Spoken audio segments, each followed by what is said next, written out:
దేవుడా నీ గుడి గోలా ఇన్ని సావులిచ్చినావే, కొన్ని కన్నీళ్ళిచ్చినావు. జరగాల్సిన పనులు చాలా ఉన్నాయి చిన్నయ్య. చిన్నయ్య చిన్నయ్య లే చిన్నయ్య, చిన్నయ్య లే చిన్నయ్య.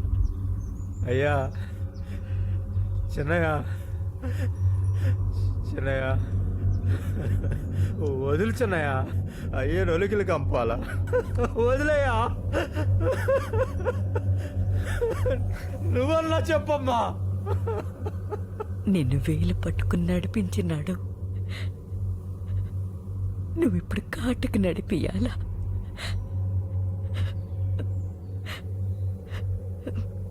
వీరా, ఇంక నువ్వైనా వదలరా అయ్యా.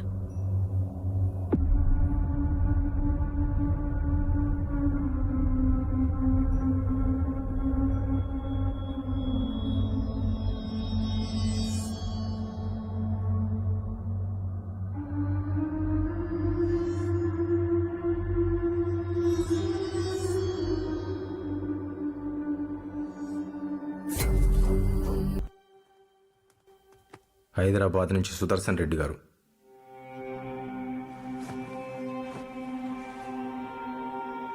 చెన్నయ్య లైన్లో ఉన్నాడయ్యా. సారీ బాబు, రావడం పడలేదు. జరిగిన దానికి మీ అందరం చాలా షాక్లో ఉన్నాం. నాన్నగారు లేకపోవడం పార్టీకి పెద్ద లోటు. మీరే దాన్ని ఎలాగైనా పూర్తి చేయాలి. ఇక్కడ పనులు పూర్తి కాగానే వచ్చి కలుస్తాను. ఉంటాను బాబు.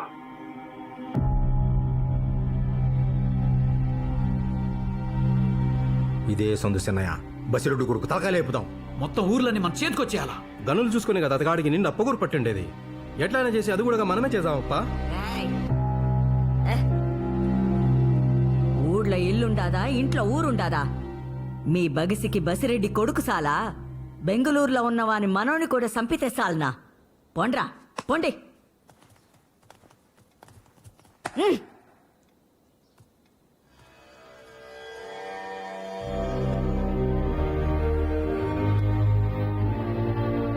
పంతొమ్మిదేండ్లప్పుడు ఎత్తకొచ్చి మరీ చేసుకున్నాడు నా సుగునా అంట పొగలు పొద్దులు కూకులా ఇడిసిపెట్టకుండా తిరుగుతాండే నువ్వు కడుపున పడినాకే మీ అమ్మని గెలిసేసినాననుకున్నాడు ఏందో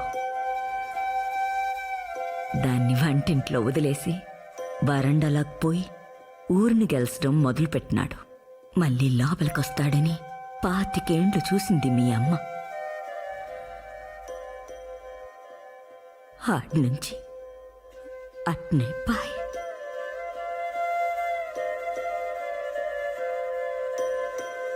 ముప్పై ఏండ్ల నాడు మీ తాత కత్తి పట్టినాడంటే అది అవసరం అదే కత్తి మీ నాయన ఎత్తినాడంటే అది వారసత్వం 10 దినాల నాడు అదే కత్తి నువ్వు దూసినావంటే అది లక్షణం ఆ కత్తి నీ బిడ్డ నాటికి లోపమైతుందా భయం వేస్తాండాదరా వీరా ఆ పొద్దు నువ్వు కత్తి పట్టినట్లేదే అది నీ చేతికి ములిసినట్టుండాదని మనోళ్ళు అనుకుంటా అంటారు ఇంక చాలు పడినంత పడినా ఈ రొంపులొత్తి కాక నాయనా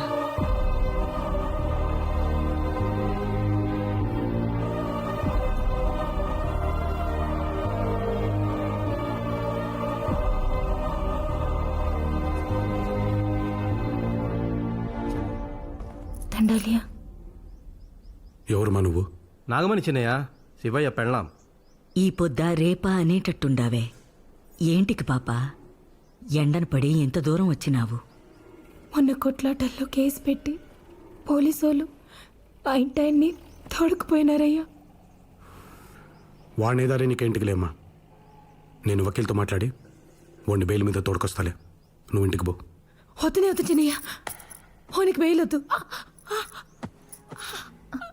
అయ్యో రామరెడ్డి దాహం తీసుకురా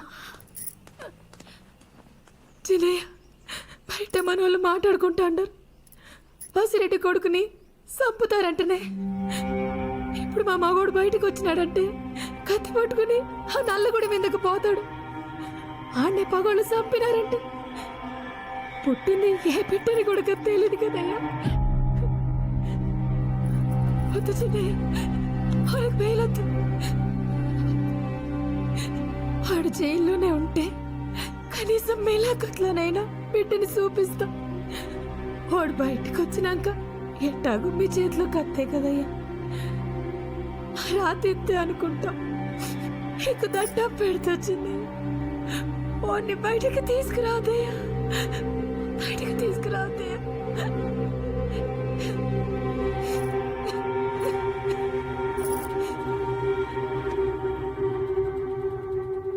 అందరూ యుద్ధంలో గెలవడం ఓడమే చూస్తారు అంతా అయిపోయినాక ఏడవడం ఎవరికి జ్ఞాపకం రాదు గెలిసినోడు ఏడ్సాలా ఓడినోడు ఏడ్సాలా వాని రోజొస్తే ఎవడైనా గెలుస్తాడు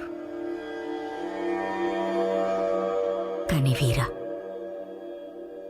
యుద్ధం రాకుండా ఆపుతాడే వాడు గొప్ప వాడే గొప్ప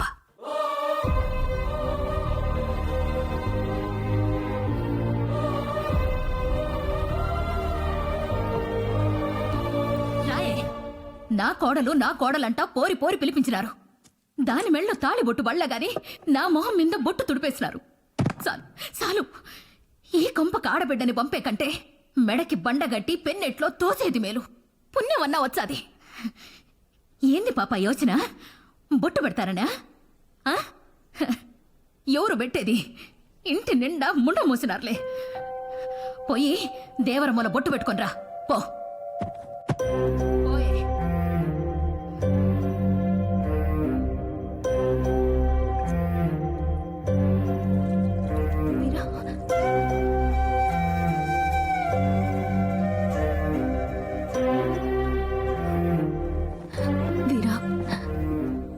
మీ నాయన అట్టపోయినాడు, నువ్వు ఇట్టపోతాండావా? ఈయన్నే ఉంటే ఆయన పోయాడనే బాధ, ఆయన్ని చంపినారనే కోపం తప్ప వేరే దారి కనపడట్లేదమ్మా. ఎటకని అయినోళ్ల కోసం కత్తి దూశాను, అదే అయినోళ్ల కోసం కత్తి వదలలేనా? వెళ్ళి తీరా